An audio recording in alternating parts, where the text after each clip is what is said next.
Assalamualaikum warahmatullahi wabarakatuh. Kembali lagi bersama saya Ridwan Hasim di channel Pendidik Petualang. Di video kali ini saya akan membuat konten baru. Ini seputar kuliah. Jadi insya Allah nanti ke depan ada juga tentang seputar kuliah. Karena kemarin ada yang bertanya ke saya tentang bagaimana kalau misalkan nilai UTS-nya jelek, apakah masih bisa lulus dan bagaimana cara memperbaikinya. Oke. Begini ya, yang pertama yang harus kita lakukan adalah melihat dulu bagaimana RPS yang dibuat oleh dosen atau koordinator mata kuliah yang bersangkutan. Jadi biasanya di setiap awal semester itu kita diberitahukan oleh dosen tentang RPS-nya atau kita juga boleh meminta sebenarnya. Nah, di RPS itu kita nanti bisa melihat bagaimana skema pembobotan nilai dari mulai UTS, UAS, tugas dan lain sebagainya. Nah, dari pembobotan tersebut nanti kita bisa bedah ya. Jadi dari berbagai tugas dan nilai itu nanti kita bisa analisis ya, kemungkinan kita mendapatkan nilai besar itu seperti apa. Biasanya di setiap universitas itu nilai A itu cukup 85 ke atas. Bahkan 85,00 itu kita sudah bisa mendapat nilai A. Yang artinya kalaupun misalkan kita UTS-nya dapat 50 taruhlah ya. Kemudian kita sebenarnya masih bisa mendapatkan nilai A nanti ketika akhir semester nanti ya, ketika pengumuman nilai nanti. Caranya bagaimana? Ya caranya tadi, yang pertama kita harus melihat dan menganalisis dulu setiap RPS. Tapi dari saya, mau seperti apapun RPS-nya, kalau yang jadi masalah adalah nilai UTS, kemungkinan besar kita masih bisa lulus.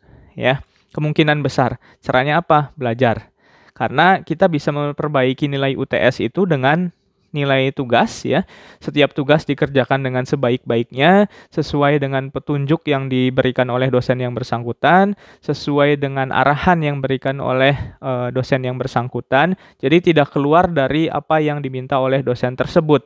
Kalau dosen tersebut meminta kerjakan A, B, C, D, ya kerjakan A, B, C, D sesuai dengan petunjuknya. Jangan dikurang-kurangi gitu ya, dilebihkan tidak masalah, tetapi jangan dikurang-kurangi. Nah, berikutnya, kalau tadi misalkan nilainya 50, biasanya di setiap universitas itu nilai UTS dan UAS itu ada perbedaan skala pembobotannya. Misalkan UTS hanya 20%, kemudian UAS 35% misalkan ya.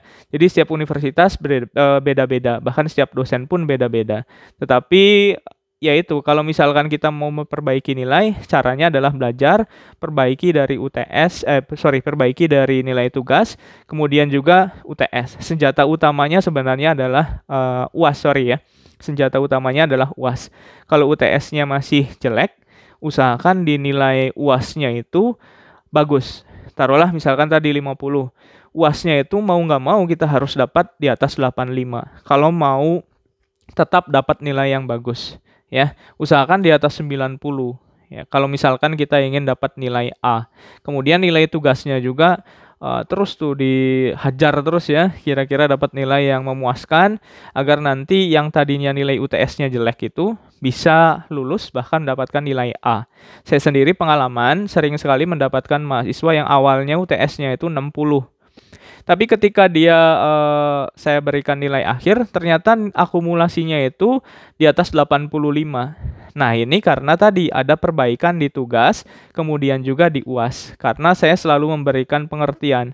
Ketika tugas yang diselesaikan salah atau kurang, saya langsung meminta untuk ada perbaikan untuk kedepannya gitu ya. Saya langsung mengevaluasi beberapa tugas yang masuk, sehingga tugas-tugas berikutnya itu bisa lebih baik. Nah, biasanya saya sendiri seperti itu. Kemudian evaluasi dari UTS saya kasih tahukan ke mahasiswa saya agar UTS-nya juga maksimal. Termasuk di konten di sini juga ada saya membuat nilai UTS dan UAS itu agar maksimal, nanti bisa ditonton juga. Jadi intinya tadi sekali lagi jangan berkecil hati ketika nilai UTS-nya kecil karena bisa jadi nanti nilai kalian bisa jadi A. Caranya tadi lihat skala pembobotan di RPS ya, rencana pembelajaran semester yang diberikan oleh dosen, bagaimana pembobotannya. Saya rasa saya juga hanya 25% ya UTS dan UAS. Tapi dengan bobot yang sama UTS dan UAS kemudian ditambah tugas yang juga tinggi, ternyata bisa dapat nilai A. Apalagi mata kuliah lain atau dosen lain atau kampus lain yang nilai UAS-nya itu bobotnya lebih tinggi. Kemungkinan besar kalian bisa dapat nilai A asalkan ada perbaikan dan terus belajar. Karena yang namanya kuliah, yang namanya kita hidup adalah proses belajar sepanjang hayat. Jadi silahkan pelajari terus materi yang diberikan oleh dosen yang bersangkutan. Jangan berkecil hati dengan nilai yang sudah didapatkan, misalkan UTS kecil gitu ya. Kemudian, wah udahlah nggak usah belajar lagi. Jangan seperti itu, harusnya ada perubahan.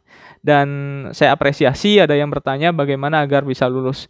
Harapannya jangan sampai bisa lulus saja, tapi juga bisa dapat nilai A. Karena itulah epic comeback ya. Epic comeback seorang mahasiswa itu ketika mendapatkan nilai kecil kemudian bisa berusaha untuk dapat nilai terbaik pada akhirnya. Nah, itu yang harus selalu ditekankan oleh kalian ya. Barangkali seputar kuliah nanti ada yang ingin ditanyakan juga, entah itu oleh mahasiswa lain ataupun oleh mahasiswa saya sendiri. Boleh dituliskan di kolom komentar agar nanti bisa saya share pengalaman saya sebagai mahasiswa dulu dan sebagai dosen sekarang ini agar lebih bermanfaat dan nilai kalian juga bisa lebih baik ke depannya. Saya ingin mahasiswa Indonesia itu bisa mencari solusi, bukan alibi. Sekian dari saya. Assalamualaikum warahmatullahi wabarakatuh.